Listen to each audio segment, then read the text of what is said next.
So I keep trying to do yoga nidra at night as I'm going to sleep, but I keep falling asleep. And I am falling asleep on my back, and then I tend to wake up about 15-20 minutes later and then have to turn it off and roll over to my side.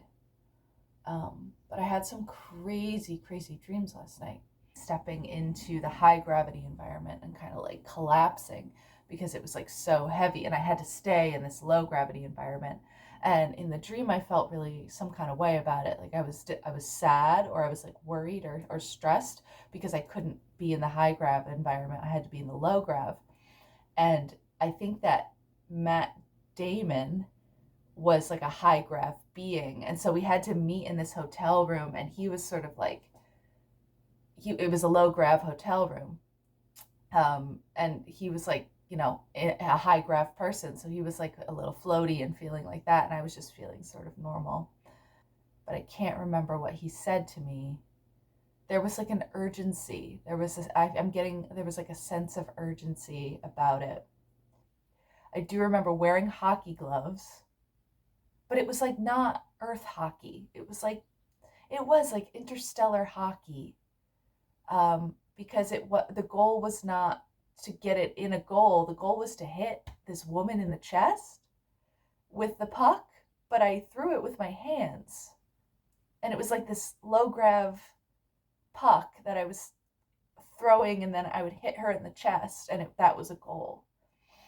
Anyway, super vivid, super wacky dreams.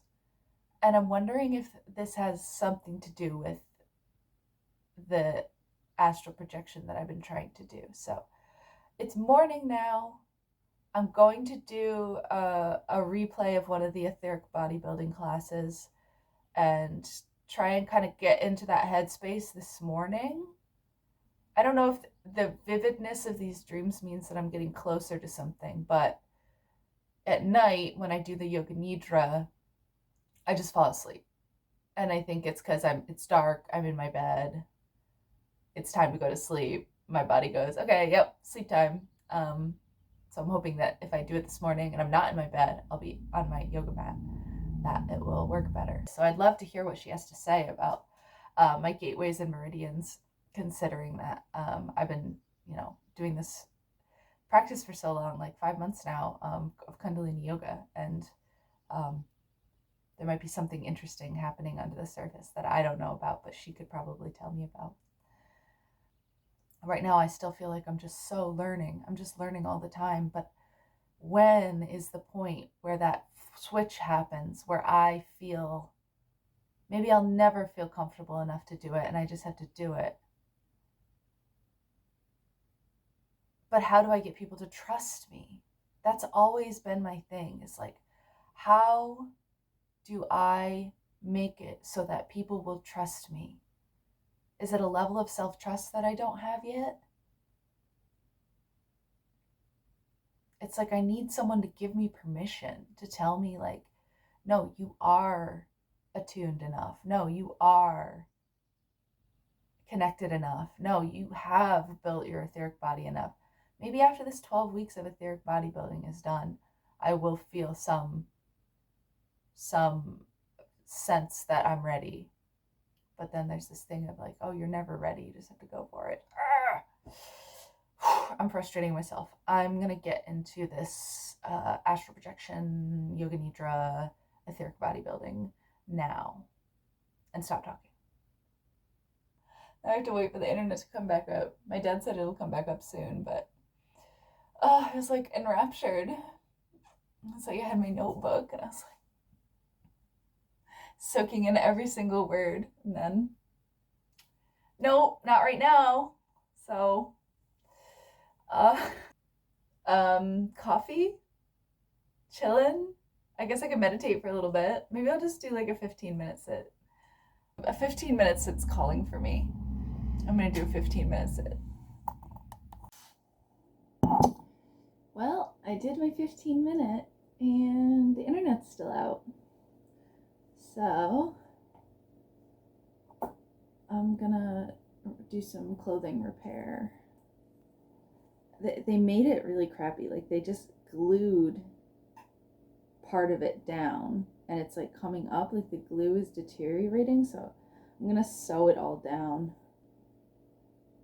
My clothing's all held together by prayers. This is what I do when the internet's out and I can't watch my etheric bodybuilding video. Time is an illusion. I'll keep saying it till the day I die. Time is an illusion.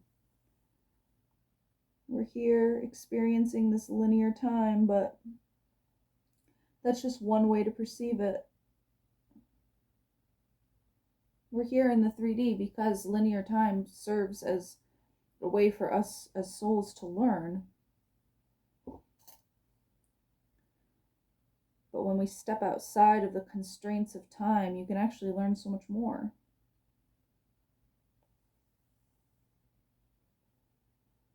That's when, you get to be in the real soul, deep soul learning. The soul wants to learn that it's outside of time so that it can learn more. Now that we've learned it, the possibilities are endless. It's really beautiful. I really think my dreams last night were, I think I was on another planet. I'm starting to think that. Another planet where it's that people visit from other planets and other astral spaces, and the gravity of these other planets is so different that they need to create artificial gravity and take it away so that people can comfortably coexist on the planet. But can you imagine like being in love with someone who exists in a different realm where there's different gravity and you can almost never share a space, or one of you is going to be floating and one of them is going to be so heavy and sinking the whole time? I suppose for the floater, it has to be on the floater because the sinking feeling is so uncomfortable. I experienced it last night. I wonder where I was. Guru, guru, wahe guru. Guru Ram Das Guru.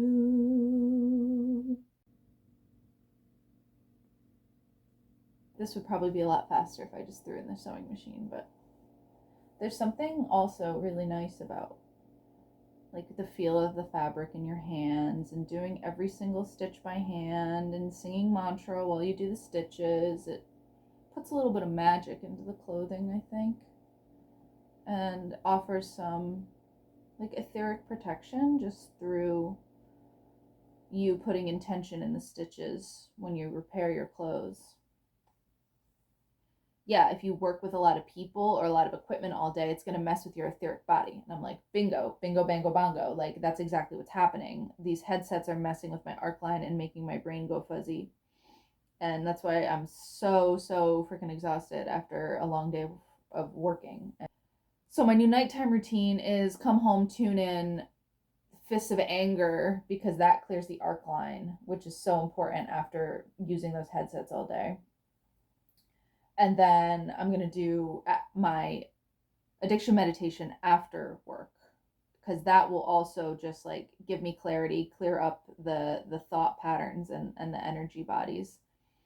Just those two things should really clear things up for me when it comes to like my post-work feelings. So there's the stitching. I did it all on the front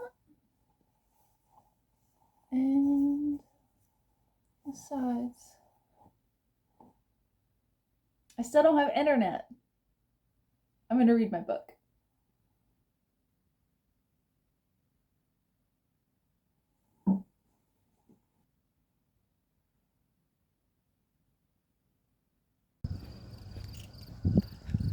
Oh, drop your shoulders. Unfurl your brow. Breathe long and deep out. Relax. Nothing's on fire. It's all good.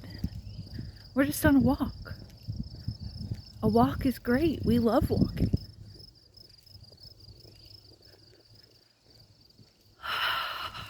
It's all good. Suddenly there was a sense of urgency. Suddenly there was a sense that I needed to speed up and I was not going quick enough. Breathe out. Breathe out. Drop those shoulders. Unfurl your brow. See those wrinkles there? It's because I'm always like this. I'm always like, Or I'm always surprised. So I'm like, or I'm smiling. By the time I'm super old, I am gonna have so many lines because look how expressive my face is. It's crazy. But that's good. Aging is a privilege. I have so much more to go.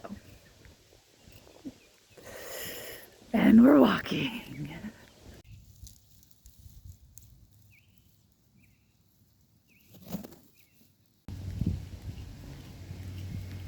I feel better now.